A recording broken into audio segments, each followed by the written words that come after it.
ಅಣ್ಣ ಒಂದು ಫಸ್ಟ್ ನಾನೊಂದು ಕೇಳ್ಬಿಡ್ತೀನಿ ಅಣ್ಣ, ನಾನೇ ಫಸ್ಟ್ ಒಂದು ಕ್ವಶನ್ ಕೇಳ್ಬಿಡ್ತೀನಿ. ಬರ್ರಿ, ಅದೇ ಬಹಳ ಇಂಪಾರ್ಟೆಂಟ್ ಜಾಗ.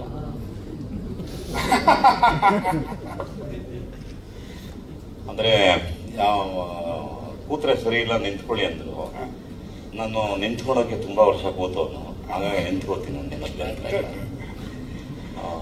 ಏನು ಅಂತೀನಿ. ಅದೇ ಫಸ್ಟ್ ಪ್ರಶ್ನೆ ಅಣ್ಣ. ಅಥವಾ ಒಂದು ನಿಮಿಷ ನಿಂತ್ಕೊಳ್ಳಿ.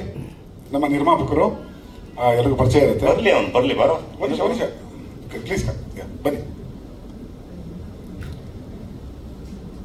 ಅವ್ನಿಗೊಂದು ಮೈಕ್ ಕೊಡ್ರಿ.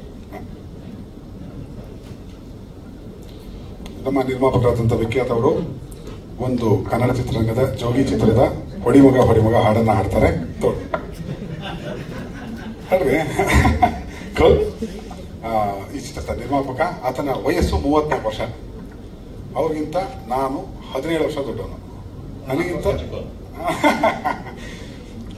ಇದು ಈ ತರದ ಒಂದು ದೊಡ್ಡ ಚಿತ್ರವನ್ನ ನಿರ್ಮಿಸಿದ್ದಾರೆ. ಅದು ಏನ್ ಕೇಳಕ್ ಹೊಟ್ಟಿದ್ರು ಅಂದ್ರೆ ಇಷ್ಟೇ ಅಣ್ಣ, ಒಂದೇ ಒಂದು ಕಮಿಟ್ಮೆಂಟ್ ಕೇಳಕ್ಕೆ. ಈಗ ಸಿನಿಮಾ ಚೆನ್ನಾಗಾಯ್ತು, ಸಿನಿಮಾ ಚೆನ್ನಾಗಾಗುತ್ತೆ, ಖಂಡಿತ ಲಾಭ ಬರುತ್ತೆ ಅಂತ ನನ್ನ ನಂಬಿಕೆ ನನಗಿದೆ. ಜನ ನೋಡೇ ನೋಡ್ತಾರೆ ಅಂತ ವಿಶ್ವಾಸವೂ ಇದೆ. ನಂತರ ಮಠ ಆಯ್ತು, ಎದ್ದೇಳ ಮಂಜುನಾಥ ಆಯ್ತು, ರಂಗನಾಯಕ ಆಯ್ತು. ಆದ್ಮೇಲೆ ಚೆನ್ನಾಗಿ ಹಿಟ್ ಬಂದಾಗ ಇದೇ ಕಾಂಬಿನೇಷನ್ 4ನೇ ಫಿಲಂ ಮಾಡ್ತೀರಾ ಇಲ್ವಾ? ಮಾಡಿದೆ.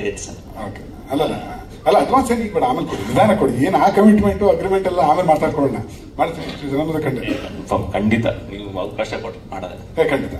ಸೊ 4ನೇ ಚಿತ್ರ ಅಂತ ಯಾರು ಕೇಳಿದ್ರು, ಇವ್ರ ವಿಖ್ಯಾತ ಏನ್ ಸರ್ 4ನೇ ಫಿಲಮ್ಗೆ ಏನ್ ಟೈಟ್ಲ್ ಇಡ್ತೀರಿ ಸರ್ ಅಂತ. ಏನಾದ್ರು ಫಿಕ್ಸ್ ಆಗಿದ್ದೀರಾ ಸರ್, ಕಥೆ ಏನಾದ್ರು ಫಿಕ್ಸ್ ಆಗಿದ್ದೀರಾ ಸರ್ ಅಂತ. ಇಲ್ಲ ಟೈಟ್ಲ್ ಫಿಕ್ಸ್ ಆಗಿದೆ, ಇನ್ನು ರಿಜಿಸ್ಟರ್ ಮಾಡಿಲ್ಲ ಅಂತ. ಇದು ನನ್ನ ಟೈಟ್ಲ್, ಯಾರು ಮುಟ್ಟವಾಗಿಲ್ಲ. ಇಷ್ಟು ದಿನ ಆ ಟೈಟ್ಲು ಜಗ್ಗೇಶ್ ಸರ್ದಾಗಿತ್ತು, ಅದು ಮರ್ತೋಗಿದೆ. ಈಗ ಆ ಟೈಟ್ಲ್ನ ಮತ್ತೆ ತರ್ತಾ ಇದ್ದೀನಿ. 4ನೇ ಕಾಂಬಿನೇಷನ್ ಚಿತ್ರವಾಗಿ ಆ ಟೈಟ್ಲ್ ಬಂದು ಕಿತ್ತೋದ್ ನನ್ನ ಮಗ. ಓಕೆ, ಅದು ಆ ಕಿತ್ತೋದ್ ನನ್ನ ಮಗ ನಾನಪ್ಪ. ರೈಟ್. ಮತ್ತು ಮುಂದಿನ ಪ್ರಶ್ನೆಗಳಿಗೆ ಹೋಗ್ತಾ, ಹಾಸ್ಯಮಯವಾಗಿರಲಿ ಒಂದೇ ಕಾರಣಕ್ಕೆ ಮಾತಾಡ್ತೀವಿ ಹೊರತು ಇಲ್ಲಿ ಬೋರ್ ಹುಡಿಸುವಂತಹ ಪ್ರಸಂಗಗಳು ಬರದೇ ಇರಲಿ ಅನ್ನೋ ಕಾರಣಕ್ಕೆ ಇದು ಹೇಳಬೇಕಾಯ್ತು. ಯಾರಾದ್ರೂ ಪ್ರಶ್ನೆಗಳು ಇದ್ರೆ ದಯವಿಟ್ಟು ಕೇಳಬಹುದು. ಇಲ್ಲ, ಇದು 3ನೇ ಸಿನಿಮಾ ಗೆಟಪ್ ಸರ್. ಆಕ್ಚುಲಿ ನನ್ನ ಹೆಸರು ಯಾರು ಹೇಳ್ಬೋದಾ? ನೀವೇ ಹೇಳ್ಬೋದಾ ಕೇಳಿದ್ರಿ? ಈ ಗೆಟಪ್ಪಿನ ಹೆಸರು ಆಕ್ಚುಲಿ ಗುರುಪ್ರಸಾದ್ ಅನ್ನುವ ನಿರ್ದೇಶಕ ಇದರಲ್ಲಿ ಅಭಿನಯಿಸಿಕೊಂಡಿದ್ದಾನೆ. ಅವನ ಚಿತ್ರದಲ್ಲಿ ನಿರ್ದೇಶಕನಾಗಿ ಅಭಿನಯಿಸಿದ್ದಾನೆ. ಅವನ ಹೆಸರು ಬಂತು ಪದ್ಮನಾಭ ಶರ್ಮಾ. ಅವನ ಗೆಟಪ್ ಇದು. ಆ ಗೆಟಪ್ ಬರ್ತೀವಿ ಅಂತ ಹೇಳಿ ಒಂದು ಇದಾಗಿ ಬಂದಿರೋಂಥ. ಎಲ್ಲ ಆಗ್ತಿದ್ರೆ ಕನ್ನಡ ಆಗ್ತಿತ್ತಲ್ಲ, ಶಾರ್ಪ್ ಮತ್ತೆ ಖಂಡಿತ ಖಂಡಿತ. ಚಿತ್ರ ನೋಡಿದಾಗ ಅದು ಇನ್ನೂ ಚೆನ್ನಾಗಿ ಗೊತ್ತಾಗುತ್ತೆ. Yes sir. 1911 ಅಂತ ಇದೆಯಲ್ಲ. ಹಾ ಸರ್. ಬಟ್ ಇಲ್ಲಿ ಎಲ್ಲಾನು